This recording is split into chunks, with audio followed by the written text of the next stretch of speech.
Ihren Pass bitte.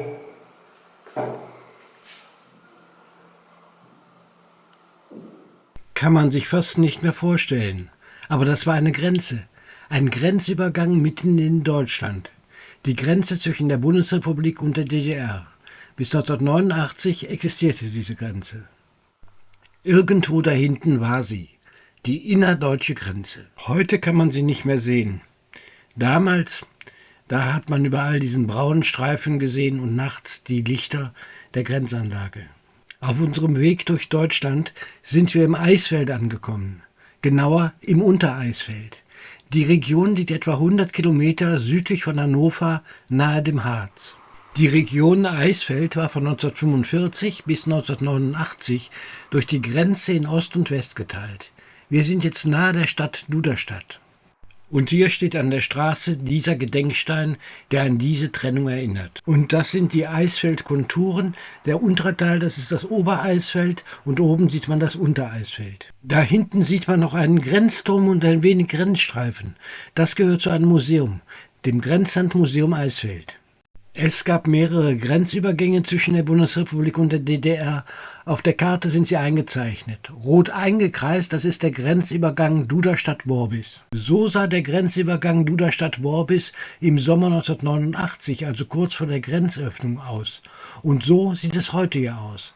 In den Gebäuden nämlich, hier auf der Ländergrenze zwischen Thüringen und Niedersachsen, gibt es seit 1995 das Grenzlandmuseum. Den Grenzübergang, den gab es seit 1973. Bis 1989 wurde er von 6 Millionen Reisenden genutzt. Der Übergang war nur für den Reiseverkehr in die DDR zugelassen, nicht für Transitreisen nach Berlin. Im Museumsgebäude geht es zunächst um die Geschichte der Grenze, von 1945 an, als Deutschland geteilt wurde. Erst in Besatzungszonen, dann die Gründung der DDR 1949. Man sieht hier, wie die Grenze mehr und mehr ausgebaut wurde. 1952 dann die Errichtung der 5 Kilometer breiten Sperrzone, Stacheldraht, Wachtürme, Todesstreifen mit Landminen und Selbstschussanlagen.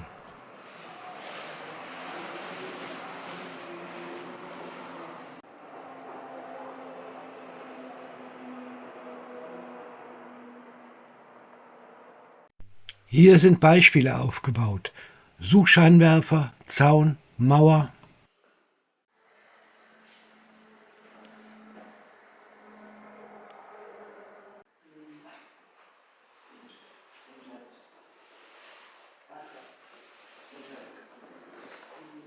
Hier eine Erklärung zum Grenzaufbau. 2 Reihen Stacheldrahtzaun, dazwischen Minen. Metallgitterzaun, Minen. Autosperrgraben, Sicherungsstreifen, Kolonnenweg, Beobachtungsturm, Hundelaufanlage, Betonsperrmauer, elektrische und akustische Signalanlage. Eigentlich nicht zu überwinden, diese Grenze. Das ist ein Modell der Grenze.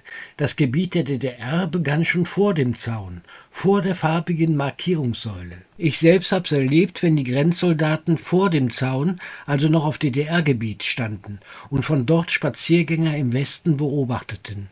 Die gingen dann nur wenige Meter entfernt an ihnen vorbei.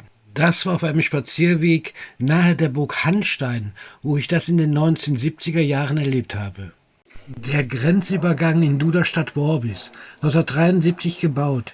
Er wurde damals auf Basis des Grundlagenvertrages über den grenznahen Verkehr eröffnet. Ihr erinnert euch an die Verträge, die Bundeskanzler Brandt damals abgeschlossen hat? Ein Diorama des Übergangs, die Kontrolle für Passagiere, die in Bussen anreisten. Die Reisenden mussten aussteigen und ins Gebäude. Dort war die Pass- und Zollkontrolle. Drinnen saß ein Mann, der dann zur Stadtsicherheit gehörte. Der prüfte die Angaben im Pass.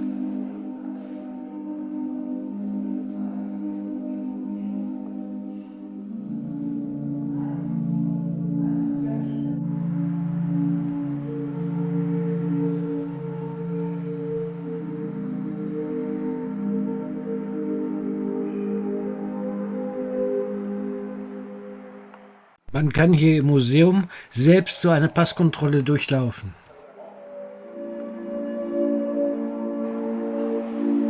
Ihren Pass bitte.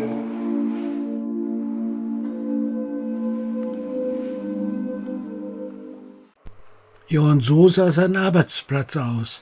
Da gibt es auch einen Alarmknopf. Das ist der Schreibtisch, an dem die Grenzsoldaten arbeiteten, die alles überwachten.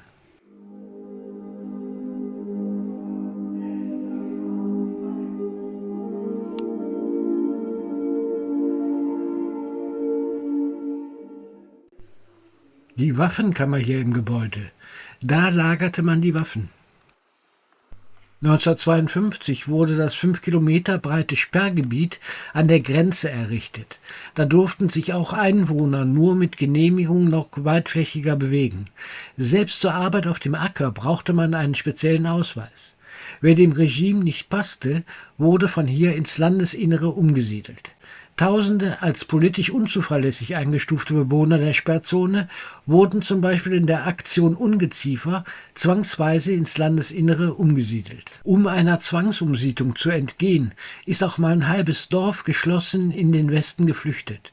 55 Einwohner von Bösikendorf flüchteten nachts in einem Treck über die Grenze. Das war 1961. Dieser Flucht hier ist ein ganzer Raum gewidmet.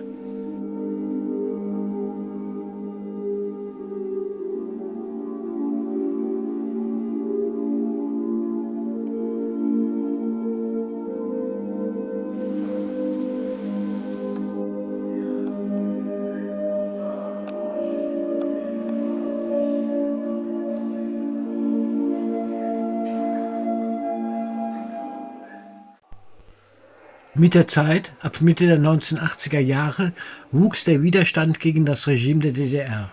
Fotos erinnern an diese Zeit. Widerstand gab es dann auch gegen das Gebaren der Staatssicherheit, der Stasi. Die Karte hier zeigt, wo überall Standorte der Staatssicherheit waren.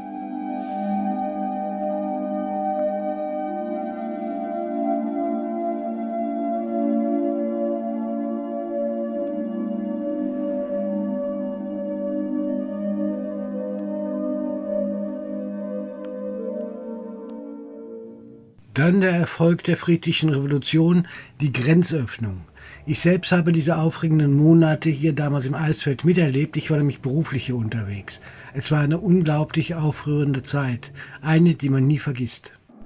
Dann der Tag der Wiedervereinigung, der 3. Oktober 1990. Inzwischen sind wir im Keller des Gebäudes. Hier 2 Arrestzellen.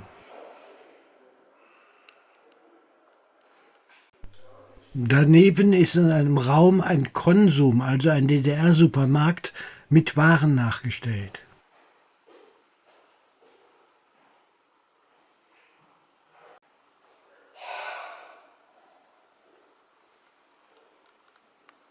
Der Außenbereich vom Grenzlandmuseum Eisfeld. Hier stehen Wagen der Grenztruppen.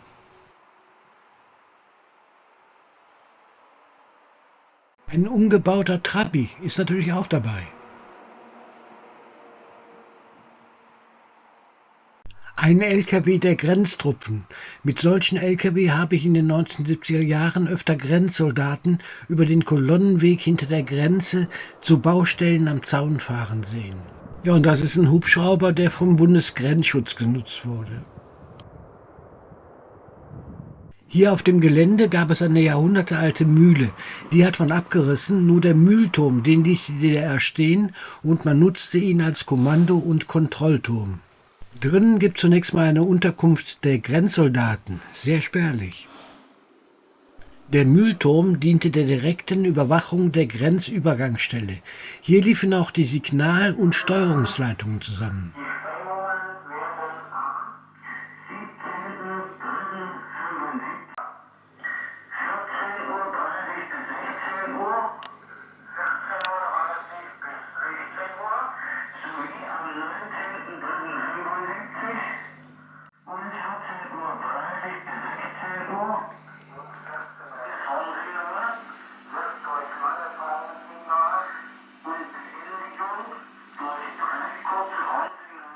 Die Straße am Grenzübergang, heute ist hier reger Verkehr.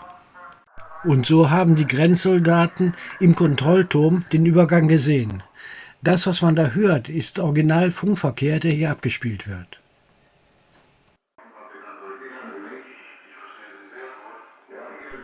Auf den Wachtürmen gab es solche Suchscheinwerfer. Der nächste Wachturm war immer zu sehen. Das hier ist der auf dem Pferdekopf. Die Führungsstelle der DDR-Grenztruppen war für einen knapp 17 Kilometer langen Grenzabschnitt zuständig.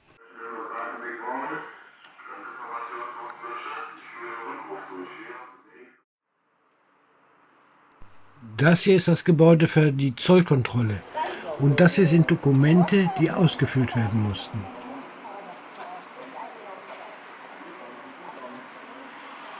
Das Grenzlandmuseum Eisfeld nahe Duderstadt. Ein aufschlussreicher Besuch. In diesem Sinn, tschüss.